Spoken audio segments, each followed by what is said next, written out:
And if you have not already, you can put your name in the bag up there, and there's a gift card and a bottle of wine from Covalt Station. So, without further ado, Mr. Steve Early.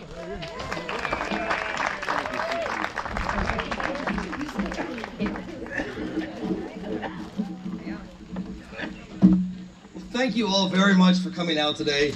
My name is Steve Early. Can you hear me okay? Excellent. Excellent. Well, just to start, I want you to think about for a second what it would be like to be sitting in the exact spot where you are about 230 years ago in September of 1791. So let me just guide you through what that would look like from where you're sitting. The land you're sitting on would be freshly cleared field for crops, only cleared for the first time the spring before. It would be cleared about all the way to the base of Indian Hill. If you look this way, you'd see it cleared all the way till about Douglas Avenue, heading out towards the river.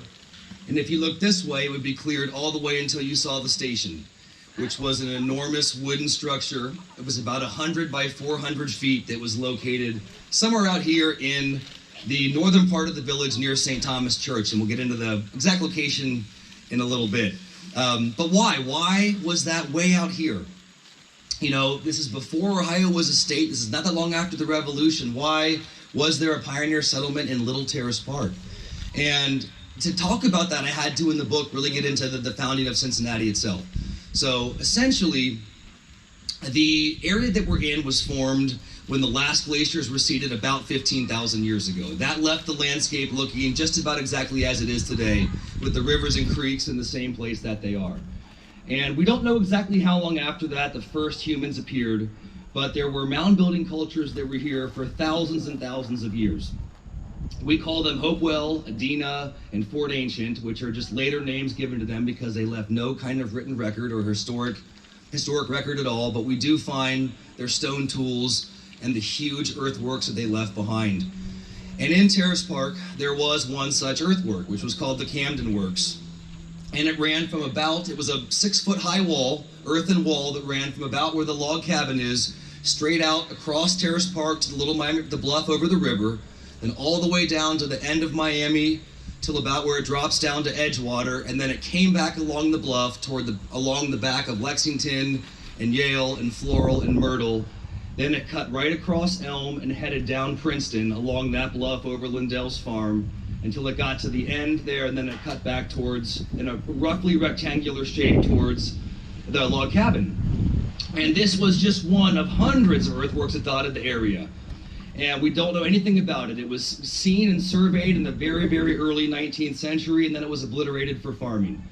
But at that time, in the prehistoric days, where the East Fork came into Little Miami, I've heard people say, was like living on the junction of 71 and 75 as far as the traffic you had from game that was using those waterways. So it was a wonderful place to be, to have your villages. So all along the banks on both sides of Little Miami, all along the river were all kinds of earthworks. So those were the first people to live in this area, but they were wiped out by European diseases that reached them probably sometime around 1600 AD. And probably before Europeans ever had the chance. And then there was really nobody living here for the next century or so. The Miami and the Shawnee were using this as seasonal hunting ground. They had a large camp near Newtown. There's a large spring in Newtown right across from about Main Street Cafe where the fish pond place is. That still is flowing 600 gallons of water out of the ground every minute. Really nice, cold, fresh water. So that was a wonderful place to have a spring. So there was, to have a camp near that spring. So there was a large Shawnee encampment there, and there had been Miami villages down along the Ohio, but there were not Miami and Shawnee living right in this area. They were just using it as hunting grounds. So basically after the Revolution, this was still thought of everything north of the Ohio River as Indian country. And it was kind of the unofficial border for all of the 1700s between the American colonial area expanding east and, the Indian territory that was still north of the river. But after the Revolution, a lot of colonists felt like the Native Americans had lost the war as well because a lot of them had sided with the British. So afterwards, they started to think of this area as available, obviously, for expansion. So Benjamin Stites, he was living in Redstone, which is western Pennsylvania near present-day Pittsburgh. And I'm jumping around a little bit, I apologize, but it's a long story of how it was all founded. So Benjamin Stites was taking a boat of supplies down the river to Maysville, Kentucky, which was called Limestone at that time. While he was there, some Shawnee came in the night and stole all the horses. In the morning, a rescue party sent out and he decided to follow them. So they followed the Kentucky bank of the river, of the Ohio River, all the way up until they had crossed near the mouth of Little Miami. So they crossed into the Northwest Territory and followed the Little Miami Valley all the way up through this area, all the way towards its headwaters, which are near Yellow Springs. They never caught the horse thieves, but Benjamin Stites just thought this valley has incredible potential for development. So he went back to New Jersey and he met John Cleve Sims, who was a member of the Continental Congress, and he said, this is an absolutely unbelievable place. You know, if you help me, we can develop this together. So Sims said, I'll arrange to buy 1 million acres. I will give you 10,000 for the same price that I pay for it if you can recruit enough families to start a settlement. So Benjamin Stites knew Abraham Covalt, who was a Revolutionary War veteran who was also living in Redstone, Pennsylvania at that time. And he convinced him to come out and pick a location to start one of these settlements. So Covalt actually came out twice in 1789 to look for this right spot. The land had already been surveyed. Israel Ludlow and John Filson were two of the first surveyors. So the same lines that we have now for our townships are exactly what they laid out. And actually, while they were doing it, John Filson was presumably killed by Native Americans. He was somewhere near the Great Miami River, and he was never seen again. Never found his tools and never saw a trace of him, so they assume that's what happened to him. And there's actually a new restaurant called Filson down at the banks named after him in that story. So Covalt came out. He picked this location. He loved this high terrace where both rivers came together. He thought it was a fantastic place to start the settlement. So he went back and got as many families as he could, and in January of 1790, 45 of them came down the river in flatboats, which they had constructed themselves. And it was a dangerous journey. They knew there were Native Americans here. They didn't know how many. They didn't know where they were exactly, and they didn't know anything about them except that they were just Indians. And they thought of them as horrible savages. They didn't see them really almost as humans at all. It was almost more like a wild animal, and they were terrified of them. So Covalt got a partner named Levi Buckingham, and they got these families together and came out. They left all the women and children at Columbia, which was Stites' first settlement, which was at the mouth of the Little Miami River near Lunken Airport on the Ohio River. They left women and children there, and then they came up the river and started to work on the fort. Now, one thing that's really, really incredible about this story in particular is that of all these little stations that ended up existing in the Miami Purchase, which is what they call the area that Stites and Sims purchased, is that almost nobody left the kind of detailed first-hand account that Abraham Covalt's daughter, Polly, did. She was only 16 when they arrived, and she was one of the few people that lived here that never moved very far away. She married a soldier who came out to help defend the fort, and they ended up living at a place called Jones Farm, which was up near 16 Mile Stand on Montgomery Road. And they're buried in the Hopewell Cemetery, which is on the intersection of, Union Cemetery, at the intersection of Union Cemetery Road in Montgomery, which I think was where their farm was located. Close to the end of her life, she wrote this beautifully detailed account of the journey west and living here in the wilderness. And that exists today in the archives of Cincinnati's Historical Society, and they were actually wonderful enough to give me the original to use for my research, which I copied verbatim in the book. So that's all in there as well. But because of that, we have the stories about how they actually came down. And Paulie said, we made two boats, one for the animals, one for the people. They did get stuck in the ice at one point, which we were terrified the ice would break the boats up and we would sink, but they didn't. We made it down. John Webb was 10 years old when he came down with the Covalt family, and he said the only incident that happened on the way that was really exciting was two men got in a canoe and went ahead to get some food. And when they got out, they split up, and one guy came back and saw the tracks they had made and thought it was Native Americans. He freaked out and he got in the canoe and took off. Other guy showed up and he had to walk alone back to Maysville, which took a week, and then catch another boat ride down. So in about a week's time, Paulie said, they had enough of a temporary dwelling for everybody to come up and start working. And they started to build this incredible fort. And the fort was existing only for defensive purposes. They were really terrified of Native Americans and thought there was no way they would survive unless they had some kind of stockade, a high fence around with guard towers on all the corners. So that's what they built. And it took them several months to do it. They had to clear all the dirt. It was 100 feet by 400 feet, so it was a pretty incredible size. They split trees, they said, that were about 14 inches in diameter, lengthwise, and then they would sharpen them into a point. The flat side would face in and the round sides faced out. They used the back walls of their cabins to be part of that fencing, and the roof would slope up from the front door toward the taller rear wall, so that if somebody managed to climb up that back wall, they couldn't reach up and grab the eave to pull themselves up. And this was a special type of design that was used in a lot of these stations. And they lived, if anybody left the station for any reason, to farm, to take care of animals, or to hunt, somebody else had to be there who was basically to serve as a sentinel or guard. So as soon as they got everybody up here and finished the fort, within the first week, Native Americans came and stole all the horses. They were so good at stealing horses that some people said, we would thread the halter lines through chinks in the cabin, and then we'd tie them inside, and they would still get them away while we were sleeping without the horse making a sound or us having any idea they were out there. And actually, not too long after they arrived, they were all in the fort one night, sitting down to have dinner, and they heard a gunshot. And anytime they heard anything like that outside, it was a cause for alarm, because there shouldn't be anybody out there except for them. So two men, it was John Clausen and I'm drawing a blank on the other name. Two men left together to go try to find out what this was. So they followed the sound, which was coming from up the hill towards Indian Hill. And across this trail, they came across a Native American who had stolen a horse, which they believed belonged to somebody in the fort.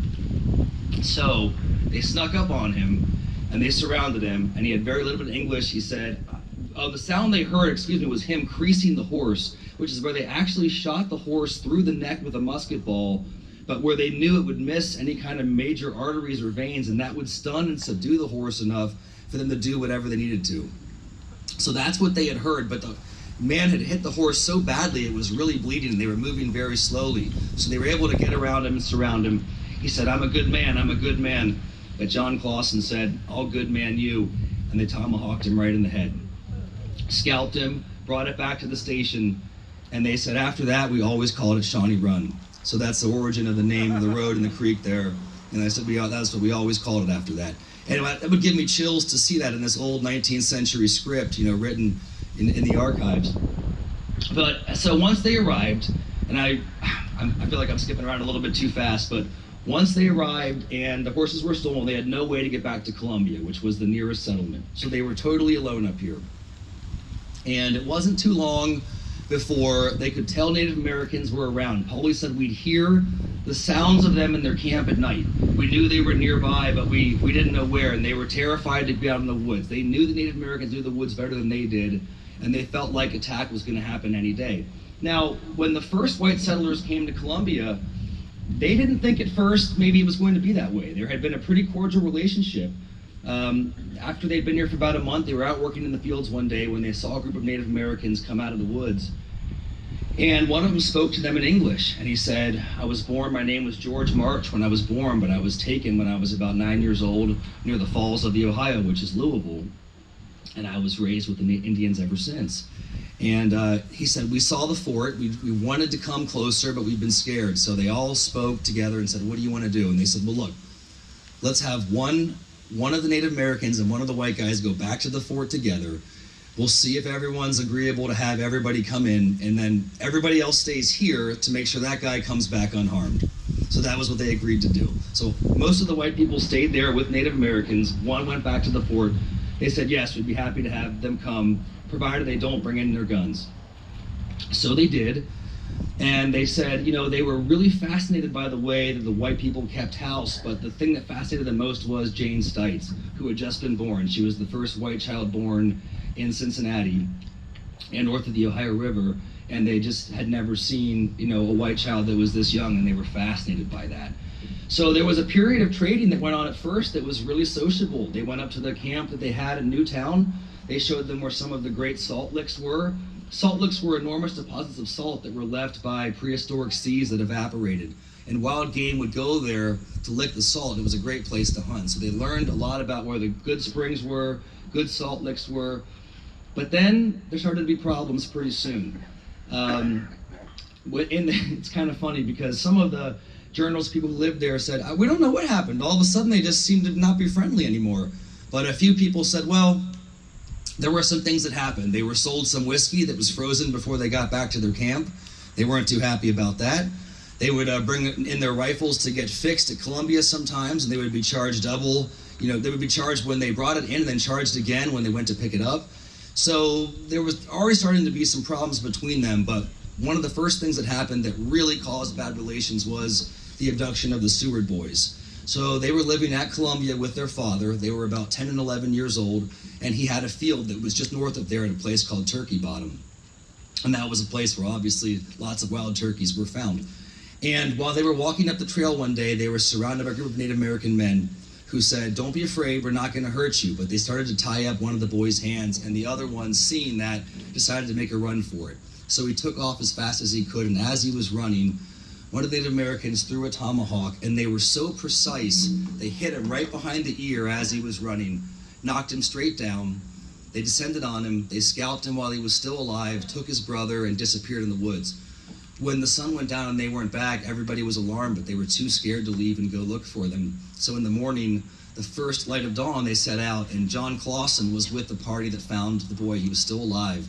They said it looked like he'd been crawling around in a circle just for hours, just delirious. He'd been totally scalped, and that means the hair and all the skin on his head was gone, but he was still alive. They said they could tell the tomahawk had passed through his skull in at least 3 different places.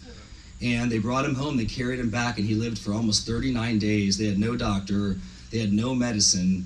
They could just give him a little bit of whiskey, that's all they had. At one point, he regained consciousness and told the story of what happened, but he died, and soon after they found his brother's decapitated body in the woods as well. Things like that made them feel like these are just absolute savages, but for the Native Americans, attacking an adult man or a boy was not necessarily such a big distinction for them. So, a lot of it was cultural values to see what was fair in war and what wasn't. But after that, there was almost no more friendliness between the two. And John Clausen, who helped carry that boy back, was one of the ones who attacked on the trail that night when they named it Shawnee Run. So after the first winter passed, it was fairly mild, and spring came. More people kept arriving through Columbia and filtering up into the settlement, and they started to think, maybe this is going to be okay. But that January, there was a hunting party that set out towards Miamiville. And Abraham Covalt Jr. was in it. He was the oldest son of the Covalts, and he was with Levi Buckingham, and a couple other guys as well. And they were up near the mouth of Sycamore Creek, which is on 126 heading towards Miamiville. Past Miamiville heading towards Montgomery, sort of near Remington there. And they camped for the night in a hollowed-out sycamore tree. On the way back in the morning, Levi Buckingham was carrying a deer that he shot, and Covalt was ahead of him with another man named Fletcher, and he was watching them cross near where the Indian Hill Winter Club is there on 126, right over the Little Miami. He was watching them cross ahead, and he heard gunshots and saw them get attacked from the hillside. Abraham Covalt Jr. was shot. They both started to run through the shallow water, but he couldn't make it. He told his friend, go on, I'm dead, they're going to get me for sure. So Clausen ran on. They got Covalt, they killed him, they scalped him, and the next morning they came out and found him. And that was the first of a rapid series of attacks and killings that happened. Within almost 3 months, they started to lose people almost every time they were out hunting. And one of the worst came that March when Captain Covalt himself and Joseph Hinkle, who was the miller, were out trying to construct a cabin. They said it was on the hill opposite the fort, which is going to be somewhere in either Park Road or Drury Farm Lane.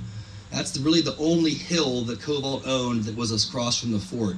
Once you came any more further west of that, that was land that was being held off for what they called religious use. It never happened, and it was sold, but that was kept. So we know it was somewhere in that vicinity of the hill, across from roughly where St. Thomas Church is. When you come down Park Road, that hill towards Worcester in the winter, and you look straight ahead, you can see St. Thomas spread out right in front of you. So I think it was probably somewhere, and they said they could see it happening from the fort, and they could see, the fort from where they were attacked.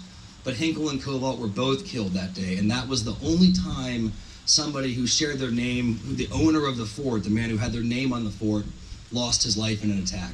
So that was one of the most serious events. And after it happened, Paulie said, we didn't know what to do. We were just like sheep without our shepherd, without him. But they didn't have any choice but to really keep going on. A lot of them, they'd sold everything to come out here and try to build a new life, invested everything into this land, and they really had to try to make a go of it. So they're eking out an existence here. They're terrified all the time of being out. So they send a letter after he's killed down to Columbia saying to General Harmer, who was the head of Fort Washington, which was the new military fortress in LaSantaville. So, I'm sorry, I didn't really cover this. After Columbia was formed, about a month later, 3 guys left and started their own settlement, which they called LaSantaville. LaSantaville was French and Latin words together, which means the city opposite the mouth, meaning the mouth of the Licking River. And there was an old game crossing there, and these guys thought we can start a ferry crossing service here, and that's grown into the city of Cincinnati. So right when you're in front of Great American Ballpark there, looking out of the river, you see where the Licking River's coming right in. That's sort of right at the old heart of the city right there. So that's where they were building Fort Washington, the military fortress, to be the command center for all of the Northwest Territory. And they wrote a letter saying, please send some soldiers to help us. We're in a lot of trouble. They're killing us every day.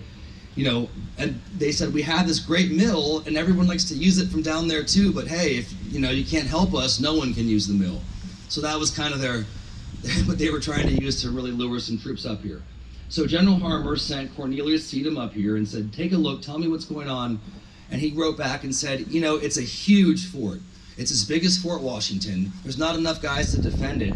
And if we were really attacked, it's going to be a massacre. I think they should build another blockhouse outside to protect the mill, and I think we should send more troops. We don't know what Harmer decided to do, but eventually more troops did arrive, and that gave some measure of protection. But the killings kept continuing really until about 1794. Now, at the time, President Washington knew the situation was bad out here. These little settlements were trying to take hold, and it wasn't working because of the Native American problem. He personally owned so much land out here that he wanted to sell, that he was personally invested in trying to get what they considered to be the Indian problems fixed once and for all. So there were 3 military campaigns that he launched, 2 of which were complete disasters where they were slaughtered by Native Americans. And it wasn't until the final one was launched in 1795 with Mad Anthony Wayne when they were finally able to conquer the Miami and the Shawnee up near Fort Wayne, Indiana, at a place called the Battle of Fallen Timbers. And after that, they signed the Treaty of Greenville, which pretty much took away any ownership rights Native Americans had in Ohio from that point on. So for those 5 years that they lived here, they could almost never leave the station without a guard, never milk the cow, never go out to plant. And then as soon as that treaty was signed and peace was established, the fort became obsolete overnight. They couldn't wait to get out there and build up these farms and homesteads, and they did it so quickly. They said all trace of the fort was gone almost before you could imagine it. So for a long time afterwards, nobody really cared about any of this. I mean, it was just part of a daily history in people's lives who were trying to get something started. But by the 1840s, a lot of them were dying, and the Enquirer would have obituaries for these early pioneers who had helped found the area. So 2 men named Walter Draper and John Dabney Shane, who were both ministers, decided they were going to go around the countryside on horseback and try to collect all the oral histories they could from these people who were still alive before they were lost. And they were going to turn it into a book, which never happened. It's just an enormous collection of loose notes, handwritten notes, which ended up in the archives of the Wisconsin Historical Society at Madison. I think one of them helped found that or something. So I did find that the Cincinnati Library had a copy on microfilm, and I called down there and they said, we don't have it. I said, I called back, I said, can you look again, because this old reference from the 50s says you have it. And they said, okay, we'll call you back. And this guy called me and said, we do have it, I found it.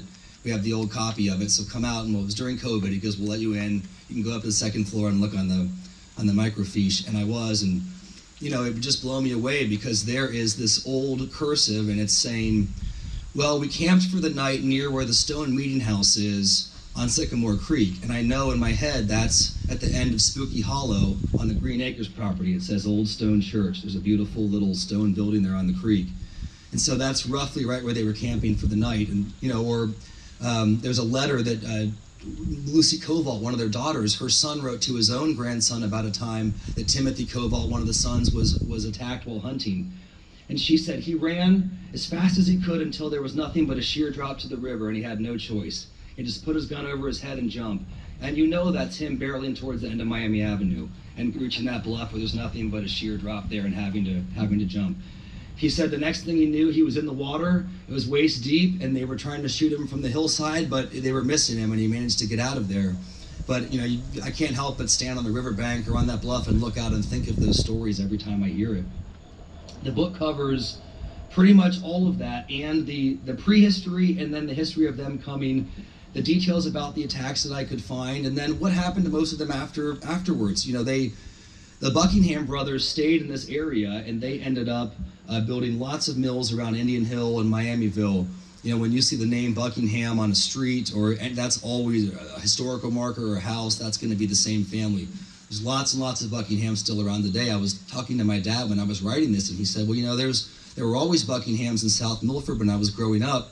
Why don't you call blah, blah, blah. So I called this woman, and her husband said, it's her sister you got to talk to.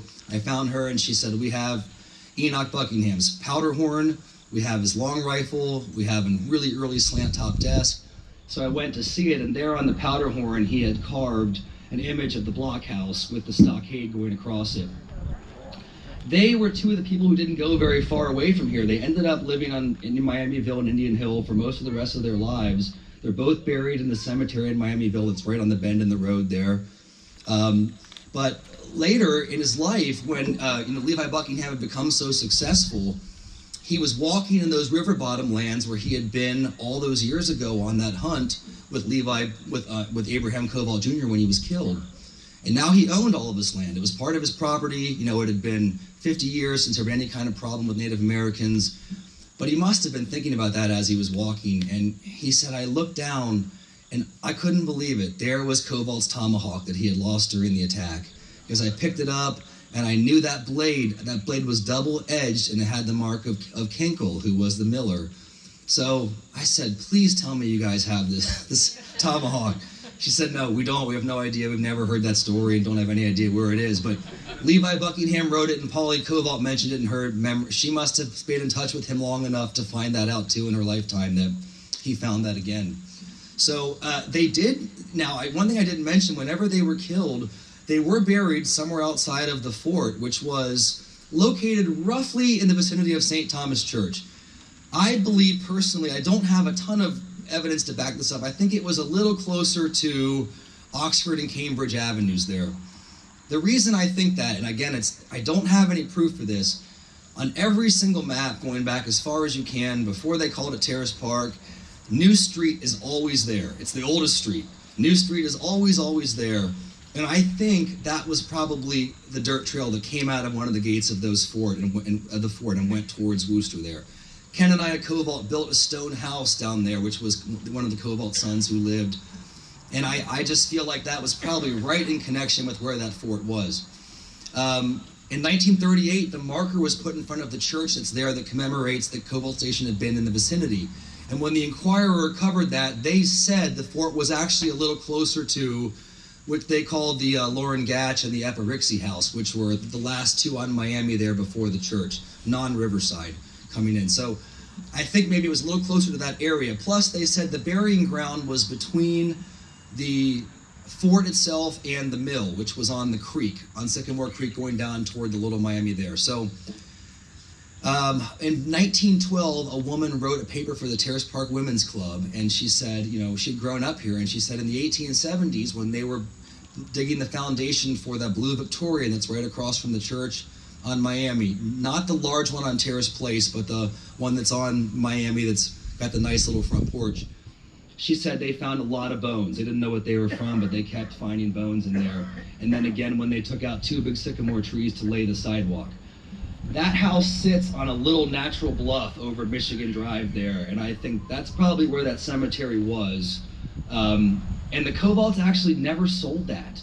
They sold the rest of the property and kept 1/2 acre where the cemetery was, but once there was nobody here anymore to They said it never had a stone. No one never had a stone to mark their grave. We didn't have the time or money or resources to do that then.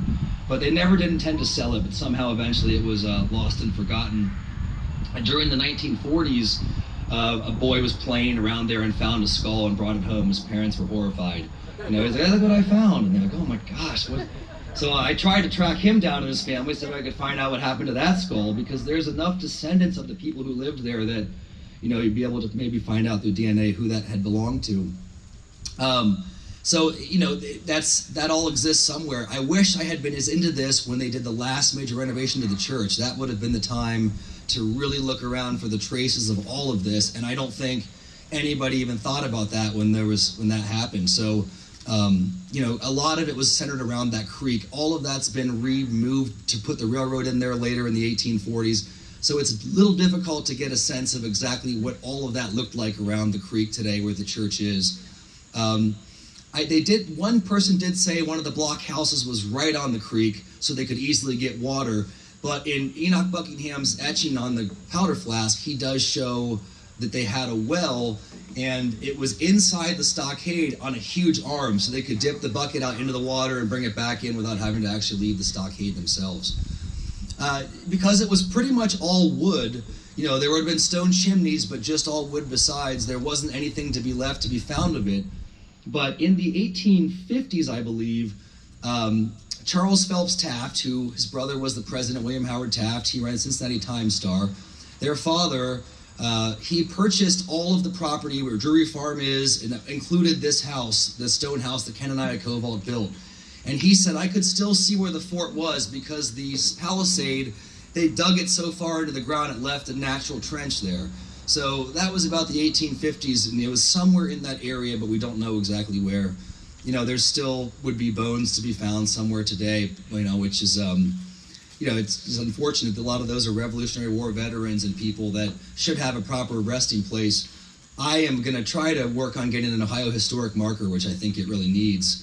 And I talked to Mayor Tepe about it. He's been really supportive, and so is Rachel Baker, who's our state rep. I think a good place for that might be near New Street and the bike trail there.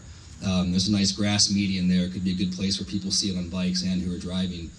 Just kind of talking about how that's really close to where they lived and where they died, and also where they're buried.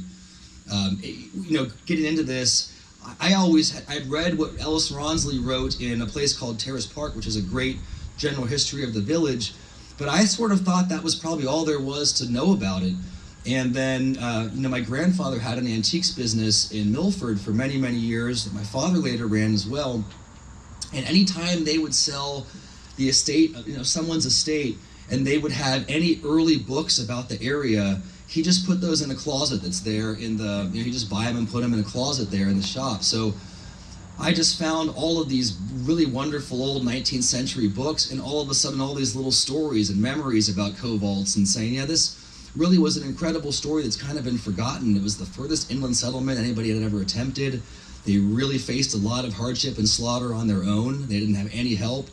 And there was no courthouse, there was no police, there was nothing to do when these attacks happened but just try to survive and get through it. They said, it was terrible because we knew that the river was full of fish, we knew the woods were full of game, but we couldn't get out there and get it. We were too scared. We were too scared to leave at times unless we had enough people, guarding while we were hunting. How am I doing on time? I could talk about it for 2 hours, but I won't. There's so much more in the book. There really is. I don't want to stand up here and recount the whole story, but I have jumped around a lot. So please, does anybody have questions or anything I can answer or speak more to? I would be happy to. I know it was a little bit all over the place, and I apologize for that. I could have spent 2 hours on just the prehistoric times. That's something you came to hear about. Yes? The title of the book, how did you come about that? So there is a quote that Byron Williams wrote, these really beautiful and colorful histories. They're very beautifully written histories of the area. And in the front page of the book, I do have a quote from him that he talked about how, Captain Covalt brought his family to the most productive spot of which he'd ever heard. And here, amid the honorable plenty is where he hoped to establish this new life. And I sort of thought that was a great way to describe this whole area, is amid the honorable plenty with these two rivers coming together. One thing I didn't wanted to talk about for a second, you reminded me. There were actually two stations, Round Bottom Station and Covalt Station. So Covalt Station was over here in the north end of Terrace Park, and Round Bottom Station was somewhere closer probably to either the Smith Lindell house down by the swim club, or maybe down through Drackett towards Stumps and the Kroger fields along the river there. It was a little farther away than just being down Miami Avenue, which was a long time thought to be the location. But it was such a smaller fort that eventually it was kind of forgotten altogether. And one of the reasons that happened is because the earliest settlers called this whole area Round Bottom. The Little Miami comes all the way down Terrace Park, the edge of Terrace Park here, and then it hits Anderson Township and makes a very hard right angle, which is unusual for a river to do. And we lie right in the elbow, that fertile terrace above that elbow there. And they just called the whole entire area Round Bottom. So I think that led to people forgetting about that fort. The name Round Bottom Road is, of course, tied back to that. So it's one of the earliest roads in the area, which was what they would use to travel from here. The first trail, which became a road, went from Covalt Station, what basically became Terrace Place, and then Elm, right down here. But when you got down to where it makes the curve in front of Lindell's farm, it just went straight, right back toward the Nature Preserve driveway, and then went straight down and crossed the river there. It was a nice shallow spot there where they could cross. There's that early tavern on the other side of the river that was part of the ball fields there. It's not a tavern anymore, but you know what I'm talking about. That was built because that was such a popular early crossing there. So that was the very first road they would use, and then they would, once they crossed there, they would go straight across basically to Round Bottom and take that all the way to 32 and right down to Columbia near Lunkin. You can still visit the cemetery for Columbia, which was the original settlement. That's on Wilmer Avenue right across from the airport. Most of the stones are hard to read, obliterated, or just fragments of there, but there are some nice early ones, some early military leaders to still be seen in there too, which is nice. Worth a drive for sure. Yes? Tell me about the mill a little bit. Yes. So, they had what they called a corn cracker style mill, which were floating logs supported a wheel that turned 24 hours a day, whether they were using it or not. And they brought millstones with them from Pennsylvania, and Joseph Hinkle was an experienced miller, so he was the one they brought to kind of run this. That was also part of the reason they picked this area. They thought that creek that we call Redbird Hollow Creek today, that comes right down behind the church and goes, behind Michigan into the river, that was a much deeper and more powerful stream back then. That was going to be a great area for the mill, and it was. There were other mills that were closer to other settlements in Columbia, but they still always talked about making the trip up here, so it was a much better mill. I don't know why. It's such a dangerous trip, they wouldn't have done it unless it was just a much superior mill to make it worth it. They did build a 5th blockhouse out there by the mill to protect it, and one night the miller had stayed late, so in the morning he slept in, but during the night Native Americans broke in, and there was tobacco hanging in the rafters to dry. They ripped all that down. They cut open all the grain. They poured that out. They ruined all of it, and then they waited in ambush for him. But because he's sleeping in, he didn't get there early, and they got tired of waiting and took off. So that saved his life. But in the blockhouse itself, the way it was constructed, to whether it was on the fort or to protect the mill, was basically one room down and one room up, but the top story stuck out farther than the lower story in all directions, which again kept anyone from being able to climb up and reach the upper level, and portholes inside they could shoot out from. And being that high up, they would clear the trees as far as they could see, so they could at least hopefully have a good, during the daytime at least, see somebody approaching if they were coming toward the fort. So they did build a 5th one, which is out there by the creek somewhere. I don't know where that was exactly. Somewhere down there in Michigan. The Dracketts, I talked to Bill Drackett, who lived down there for a long time, and he said when they first moved there, an elderly woman who lived in that area on Sycamore forever told them that where St. Thomas was actually the chapel that was part of the fort. The back of the fort had a chapel, and that's where it was. But I couldn't find anything to substantiate that. When John Robinson built that St. Thomas Church for his daughter, I couldn't find that they had picked that spot because it was part of an earlier church or part of a site for Covalts, but it would have been great if I could link that together. Anybody else? Anything at all? I feel like if anything was confusing or details about Terrace Park, yes? You talk about that there is an existing stone house that... Yes. Where is that? Well, it exists.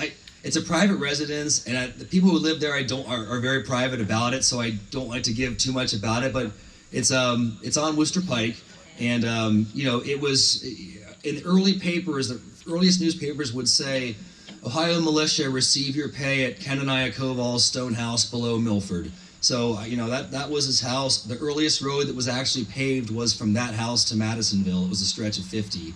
That was the first thing they ever paved in the area. And Carol Coles here today did a lot of early research on those roads and those records, and her late husband Lee, which was a huge help. When I went to do that, they had done so much of that early research on the roads in Terrace Park, and especially at that time, which was a great help, which I talk about in the book too. Yes? How many years of research have you been doing? So, it was about 6 years full-time of researching it, not full-time, of writing it and researching. I was working the whole time, so I could only do it when I could get it in here and there. But some of it was during COVID, which ended up being great. I had some downtime to really work. The library let me get in there, even though they weren't open to the public, and that was nice. But yeah, it was, after I probably read about it for the first time when I was 13. Later on, found some of those books when I was in my 20s, but it really wasn't until I found those Draper manuscripts and was able to start seeing some of this firsthand, in their own voices. I think I was about 10 when we left. It was old man Covalt in the boat with us, and just the way they would talk about that was great. In fact, one of my favorite things that that Shane captured when he was talking, it was a descendant of Daniel Boone. And he was down in Kentucky talking to him, and he said, well, they were pretty wild back then. He goes, Daniel, he had a daughter, and this guy came and said, I want to marry your daughter. And Daniel said, it's not going to work. She's too wild for you. And he goes, no, I love her, and I really want to marry her. And so he goes, well, they got married, and then a few weeks later, the guy came back and said, it's not working out. She's too wild. And Daniel Boone said, what did you expect? Trot father and trot mother? You thought you'd get a pacing colt? And the interviewer said, I can't imagine he'd speak about his own daughter like that. And this is 1840, and the guy goes, oh, well, this was a long time ago. People weren't as polite as they are now. And that was his response to it. Some of the people that he found said, I'm not going to stop farming to talk about that. That's ridiculous. I got work to do. I'm not talking about what happened 50 years ago. There's no time for that. But thankfully, most people did. They stopped and gave him the full story, which was great. Yes? You mentioned briefly the Taft family. Yes. Could you review that a little? I knew that Alphonso Taft, actually from Vermont, owned that house. Yes. Stone